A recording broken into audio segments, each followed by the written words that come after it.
After taking 2 of 3 from the Yankees, it was an off day for our Chicago White Sox.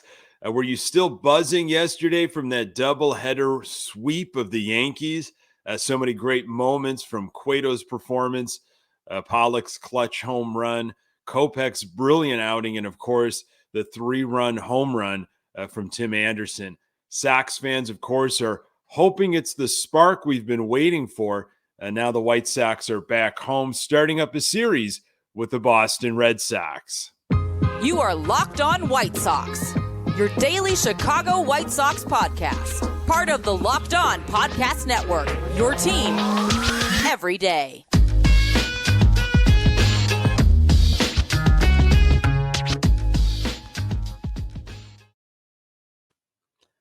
Hey, Sox fans, welcome to Locked On White Sox. Thank you for making Locked On White Sox your first listen each and every day.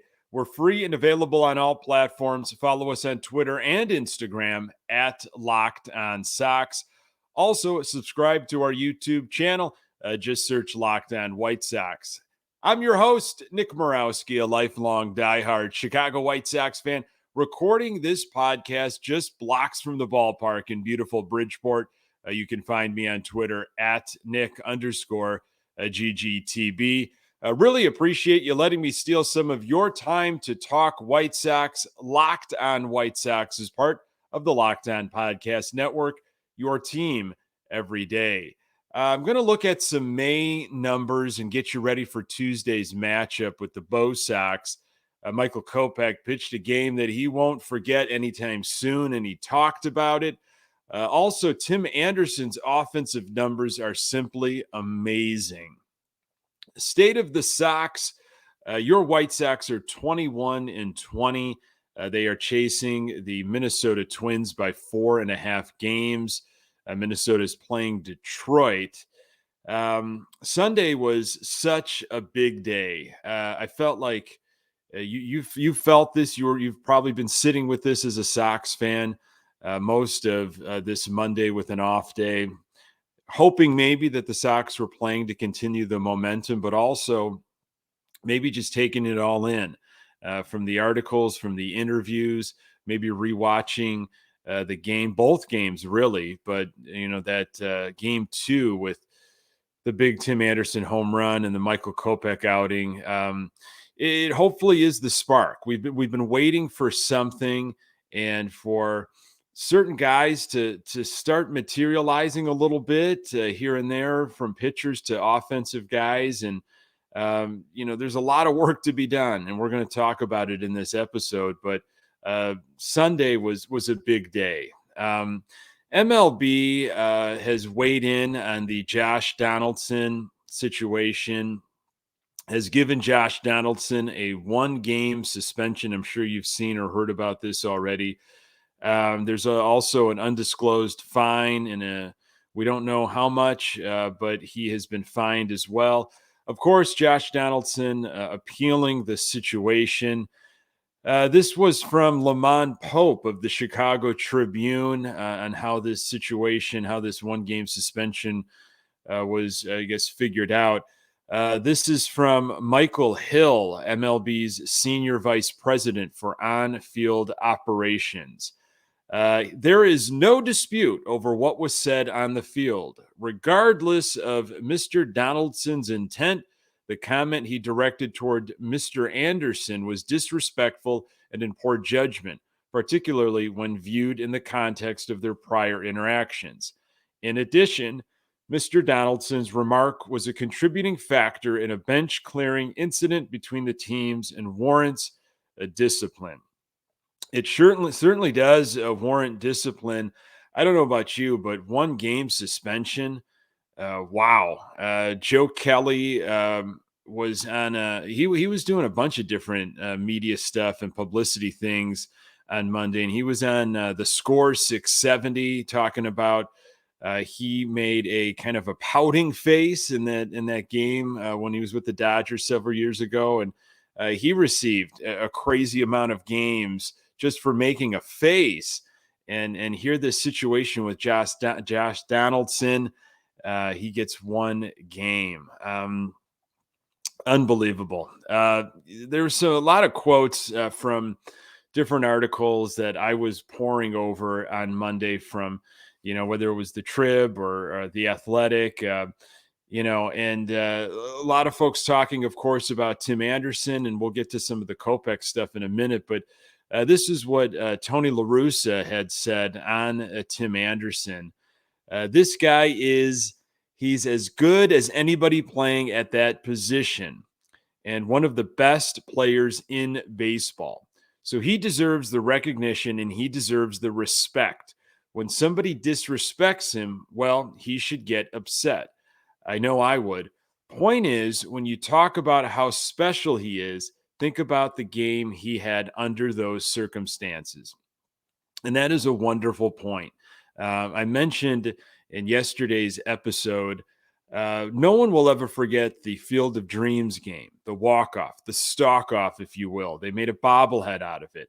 How big that stage was and that performance against the Yankees, walking off that home run, everything surrounding that game.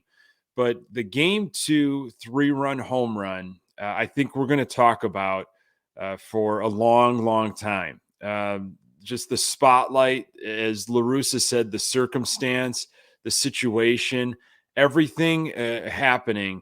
And for Tim Anderson, who didn't play in Game 1, comes into Game 2 with all eyes on him. It's an ESPN game, and he's able to get that pitch and hit it out of the ballpark to right field, 3-run homer to put the Sox up 5-0 at the time.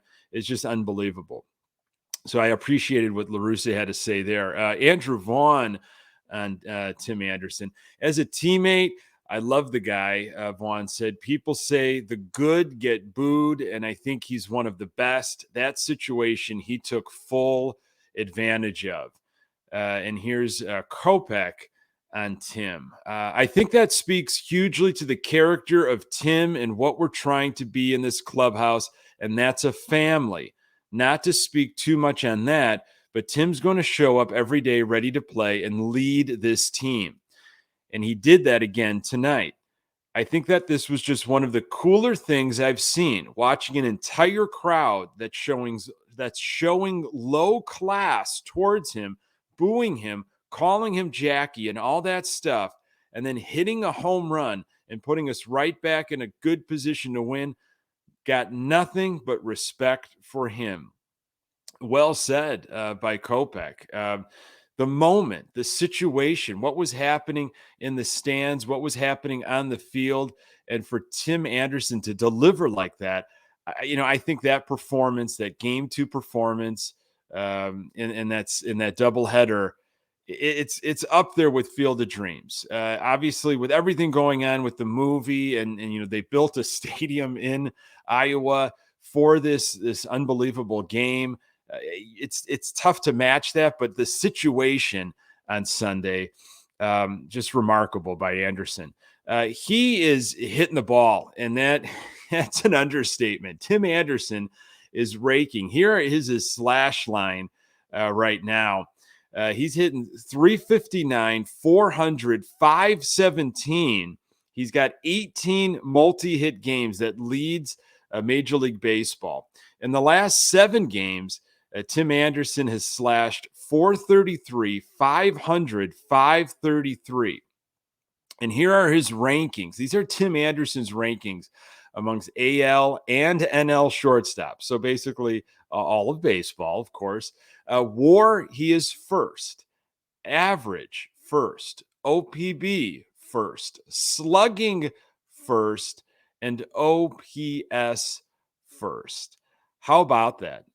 Tim Anderson for, yes, there's been some defensive issues this season, but offensively, he is having one heck of a year. And those numbers back up everything that you have kind of felt recently. He is going to be a big part of if the Sox can capitalize on that little spark, that sweep of the Yankees in Yankee Stadium, and that doubleheader. That spark right there, if it can be continually fanned, it's going to be by guys like Tim Anderson, who's a leader in a lot of different ways, but his offensive presence is going to really continue to catapult this team. We need it. We absolutely need it. A guy that was just lights out that we're going to need is Michael Kopech. He had everything working for him on Sunday. I'm going to tell you what he had to say about his performance. More on that in a moment. Our partners at BetOnline continue to be the number one source for all your betting needs and sports info. Find all the latest odds, news, and sports developments, including this year's basketball playoffs, Major League Baseball scores, fights, and even next season NFL futures. BetOnline is your continued source for all your sporting wagering information, from live betting to playoffs, esports, and more. Head to the website today or use your mobile device to learn more about the trends in action. BetOnline, where the game starts. Thank you for making Locked On White Sox your first listen. For your next listen, check out the Locked On Now podcast, recaps of MLB games with analysis from our local experts, taking fans through the season like no other network, free and available wherever you get your podcasts. So Kopech had quite a night in game 2 of the doubleheader. Probably, without a doubt, his best pitching performance of the season, his best performance as a starter. He had some great outings out of the bullpen last year, but here in 2022, that was it. That was the Kopech we were waiting for, hoping for. And in his, 8th start there, pretty special. Kopech, just a reminder. I don't know. I don't have to really remind you. I know, because some of these numbers are kind of tattooed in the brain. Kopech went 7 innings, gave up 1 hit, 0 earned runs, 6 strikeouts, 2 walks. He's got an ERA of 1.29. He had it all working. And again, he just had a kid. He had a second kid, and he just came back from paternity leave, and he puts on this kind of performance on national television. So here are some quotes from Kopech about his stuff and how he felt. I definitely was not throwing with my A or even B stuff against them at home. I had C stuff, and it was more of a grind game. Today, it felt, I don't want to say easy, because it's never easy when you're facing a major league lineup, but it was definitely a lot more fun. Another quote from Kopech: to be honest, my mind hasn't been on baseball until yesterday, and that probably helped me quite a bit. So, I was still doing everything I needed to do back in Chicago. I was throwing, I was working out, but I was definitely more focused on the baby I had on the way. He came, and he was healthy, and then I got a call that I needed to come back. So I showed up and tried to get refocused. Another one from Kopech. I hate to sound cocky or anything, but I felt like everything was kind of working today. Kopech said, it's kind of the first time this season that's been the case. So it was nice to feel confident with every pitch I threw.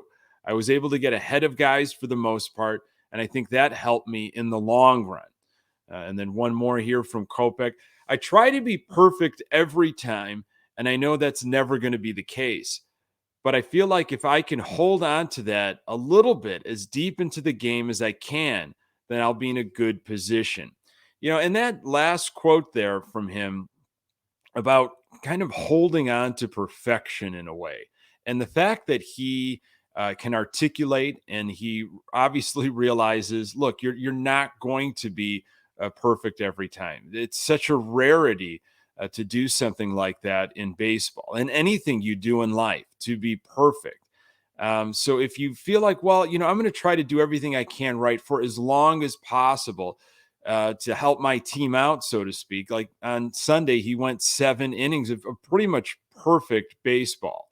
It was so close, as you were following the game. If you were maybe on the road, you weren't watching it, and maybe you're checking in on the MLB app, you saw that red flag that had popped up. I think it was like in the 6th inning that it's like a perfect game watch. And that's a big deal, and for Michael Kopech to be so aware after everything that he's gone on, everything he's gone through the last few years, especially with the mental stuff, I really appreciate these types of quotes. Getting ahead of guys and, just keeping the composure, especially when things fell apart. And not that they ever fell apart, but I guess, when he gave up the hit on Sunday night, that could have been a moment where you might have said to yourself, okay, here's when things might like unwind a little bit. Here's when the bases might get loaded and you could see maybe a run is being given up because you are so focused as a pitcher. Every pitch, every situation, you're dialed in. You know exactly what's going on. You know you're throwing a perfect game, a no-hitter, what have you. And then for, that hit to be given up or a walk to be given up or you hit a batter or there's an error behind you, mentally, things can kind of come undone. And I really appreciate some of the things that Kopech has said. I love that Sports Center put him on the camera, gave him some national attention. We're starting to get more guys, they're getting national attention. Cease has pitched in some national games, some Apple TV games. He's been getting a lot of buzz. Gio has been for quite some time. And about a veteran like Lance Lynn when he comes back. The guy that pitched in game one of the doubleheader on Sunday, how about Johnny Cueto? I mean, I almost, it's unbelievable the 12 scoreless innings that he has had to start his career in a White Sox uniform. He's now on the short list in terms of White Sox history of guys that have started that many innings of scoreless baseball. He might get the ball against the Cubs this coming weekend, which would be kind of fun. He is a joy to watch. Just to go back in his windup and that hitch he has, and he never gives the batter the same look. I can't say enough about what the Sox were able to do, and I think there might be a lot of Sox fans that they saw that hey, wait a second, the Sox just swept the Yankees in New York, this doubleheader, and they looked at some of the numbers maybe and some of the performances. And they might have gotten away from the Sox for a couple days, for a week or so. And I don't blame them. They haven't been playing very well. They haven't commanded your attention. And after Sunday, I got a feeling a lot of folks are back, and it's a perfect time for the Sox to come back home now to start a 5-game stretch. The month of May has been good for the Sox. I'm going to tell you why the good times can continue. More on that in a moment.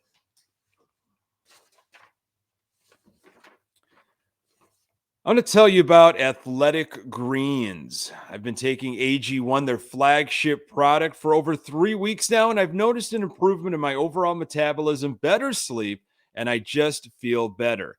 So what is this stuff? With one delicious scoop of AG1, you're absorbing 75 high-quality vitamins, minerals, whole food sourced superfoods, probiotics to help you start your day right. This special blend of ingredients supports your gut health, your nervous system, your immune system, your energy, recovery, focus, and aging, all the things. Athletic Greens has over 7,000 five-star reviews, is recommended by professional athletes, and trusted by leading health experts. It's cheaper than getting all the different supplements yourself. You're investing in an all-in-one nutritional insurance. Right now, it's time to reclaim your health and arm your immune system with convenient daily nutrition, especially heading into the flu and cold season.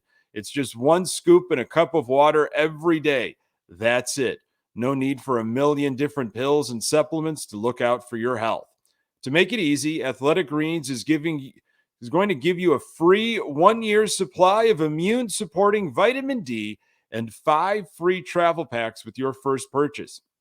All you have to do is visit athleticgreens.com/MLB network. Again, that is athleticgreens.com/MLB network to take ownership over your health and pick up the ultimate daily nutritional insurance. So the Sox in May, right now, they are 13-7, which is pretty good since May 1st. There are still a lot of issues with runners in scoring position. We saw it this past weekend, despite the Sox winning 2 of 3 in New York. The Sox are 11th in the American League with a .227 average in that category. That's 73 for 322 with hitting with runners in scoring position. In 2021, last year, the White Sox had an outstanding May. They were 19-10. It was their best month of the year. So Sox are off to a pretty good pace, can match that perhaps. There are 6 games left in May. We've got 3 with Boston, 2 with the Cubs, and then the first game of a 3-game series in Toronto. Tuesday night, the Sox are back home, of course. Dylan Cease versus Nick Pivetta. They were both on the mound on May 7th during that series where the White Sox swept Boston, which seems like forever ago. Dylan Cease in 2022, he is 4-1, 8 games, 67 strikeouts in 43 innings. He's got a 3.09 ERA. He faced Boston on that May 7th, and his line on that date was 5 innings pitched, 4 hits, 1 earned run, 3 walks, 8 strikeouts. Pretty good line. Like to see Cease maybe go a little bit deeper in the game, see if we can get him to maybe the 6th or 7th inning perhaps. Nick Pivetta is going for Boston. In 8 starts, he's got a 4.22 ERA, 41 strikeouts in roughly 42 innings. Pivetta, of course, pitched against the White Sox on that May 7th date. He went 6 innings pitched, 5 hits, 0 earned runs. Pivetta pitched really well against the White Sox, if you remember that game. Just kind of rocked the Sox asleep with fastballs, 93, 94 center cut. Hit the ball really well because the Sox just were not able to tee off. We had to get into the Red Sox bullpen to do any damage. Hoping that Cease comes out and pitches like we know he can. We're going to see the strikeouts, but I want to see him limit the pitch count and get a little bit deeper in that game. And hopefully the offense and, of course, Tim Anderson pick up where they left off in New York. Folks, thank you so much for making this podcast part of your daily routine. You can find the Locked On White Sox podcast everywhere you find podcasts. We're on Twitter and Instagram at Locked On Sox. You can find me on Twitter at Nick_GGTB. Thank you so much for making Locked On White Sox your first listen. Now make your second listen Locked On MLB. Paul Francis Sullivan, just call him Sully, brings you his unique perspective on the major leagues past and present. It's free and available wherever you get your podcasts. Coming up on the next episode, I'll recap the performance by the Sox and Dylan Cease, hopefully talking about a big White Sox winner. Appreciate you making Locked On White Sox your first listen. I'm Nick Borowski. Until next time, go Sox.